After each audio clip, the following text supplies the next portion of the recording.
Greetings, you gunk slugs. I hope you're doing well. My name is Graham and welcome to the Crack-A-Pack here on LRRMTG. Please consider following the channel. Today, we are opening a pack of Mystery Booster Convention Edition. So this one says on it, not for resale.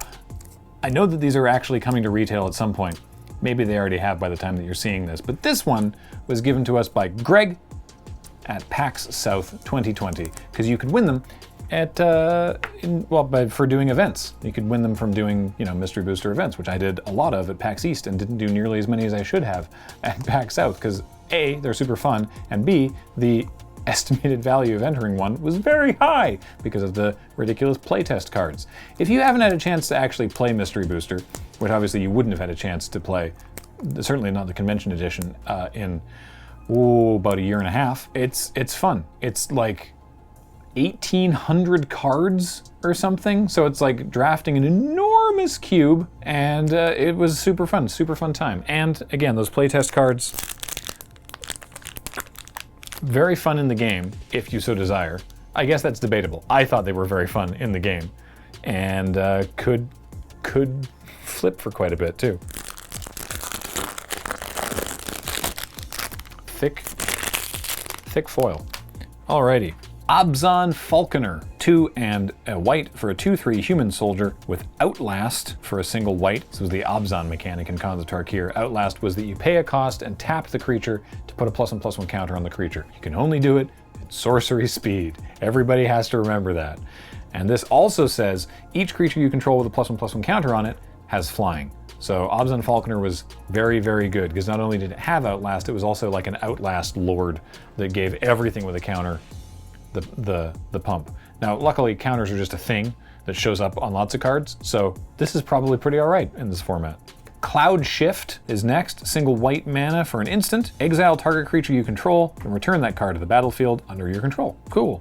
Save a creature, recycle a ETB effect, why not? Perhaps an ETB effect like this one. Treasure Mage, 2 and a blue for a 2/2 human wizard. When Treasure Mage enters the battlefield, you may search your library for an artifact with converted mana cost 6 or greater, reveal it, put it into your hand, then shuffle your library. Notably, the Treasure Mage in the art is riding on I want to say it's a steel Hellkite from Scars of Mirrodin. I think this was from Scars of Mirrodin originally. What's funny is, these were all reprints, and you can tell that they're special convention booster or mystery booster reprints because they have the tiny little Planeswalker logo in the lower left-hand corner. But they tended to go with the printings, like the most unique printings of them. So this is Treasure Mage from a dual deck. I can't tell you which one. The expansion icon has an arrow, like a bow and arrow, so I want to say it's like Vivian and someone. The code is DDU, so it's recent on the dual decks because it was DD and then a letter of the alphabet. So they got all the way to U for this one, and I couldn't tell you what it is, but there was a lot of stuff like that in the Mystery Booster of like, what's this? Where is this card? Where's this art from? Which I liked quite a lot. Distortion Strike is next. It's a single blue mana for a sorcery. Target creature gets +1/+0 until end of turn and can't be blocked this turn. And it has Rebound. And Rebound is you cast a spell and then you exile it. And then at the beginning of your next turn, you can cast it for free from exile. And so you give a creature +1/+0 and can't be blocked, so you get through, and then your next turn you get to do the same thing again. Nice. Grave Purge is 2 and a black for an instant. Put any number of target creature cards from your graveyard on top of your library, and then draw a card. So, a couple different ways this can play out. You choose no creatures and just draw a card. Sometimes you need to just pay 3 mana and draw 1 card. Or you can put 1 creature back and draw that creature. Or you can put a bunch of creatures back. If you're getting low in the library and you've got a bunch of really good creatures in the graveyard and you just want to draw gas after gas for the next several turns, chuck them all on top, why not?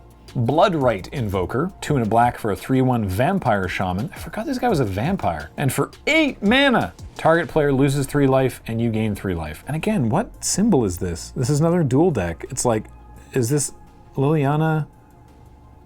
It looks like there's part of the Chain Veil. We're not going to worry about it. 8 mana seems like a lot, but if you have nothing else to do with 8 mana, draining your opponent for 3 is a great thing to do with 8 mana.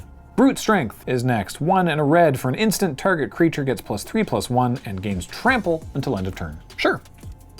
a fine combat trick.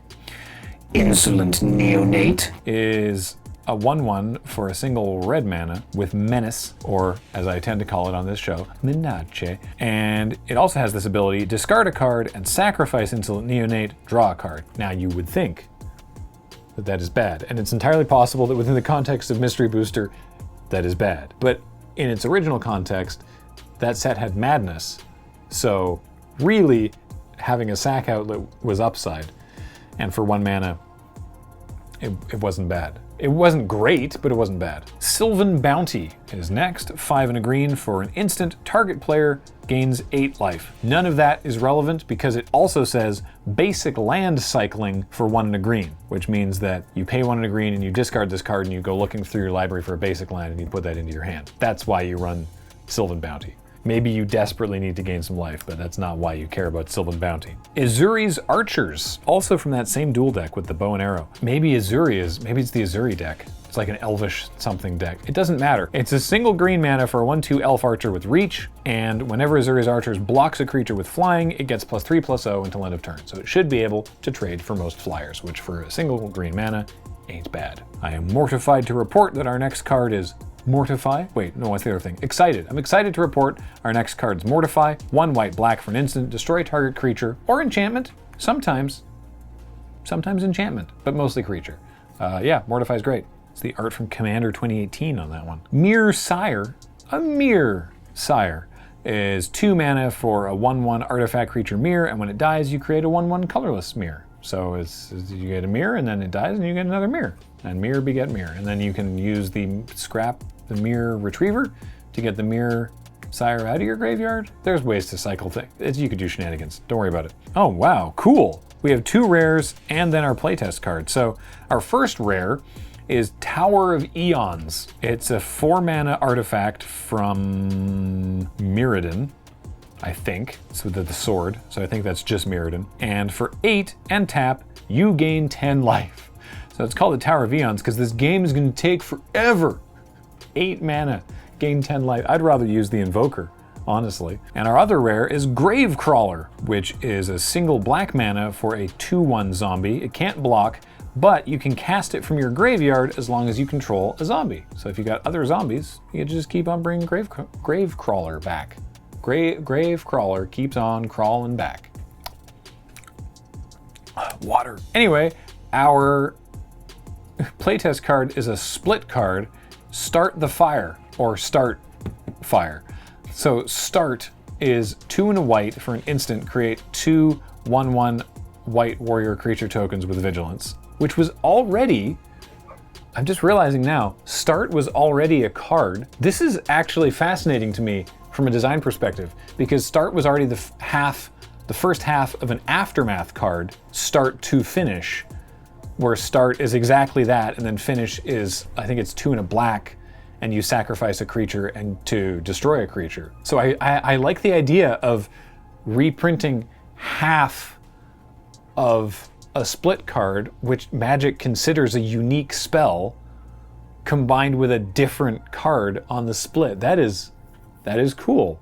Fire, by the way, is, it's also, Fire is another one. I got so caught up in it, I didn't even read ahead. Fire is 1 and a red instant. Fire deals 2 damage, divided as you choose among 1 or 2 targets. Because there's fire and ice, and then Start to Finish. So this is Start the Fire, and it's Start and Fire. That's great. Oh, that's really, I'm positive that as the playtest cards go, this is not one of the most expensive. This is no Slivdrazi or whatever the like $500 one is worth, but that is, I've not actually seen this one, and I like that a lot. I mean, it's still worth like $18, and Gravecrawler is, like 7 something. So overall, this pack is, worthwhile. But I mean, I don't know what I'm actually like taking if I'm sitting down for a mystery booster draft. It might actually be Start the Fire or Mortify if I want to play it really safe. I don't think I need to first pick Tower of Eons. Honestly, the best part about this pack is just me finally learning about Start the Fire, because that's great. I would like to see them actually do that with some of their other split cards. I think that's a neat idea. If you can find out ways that grammatically works, I suppose.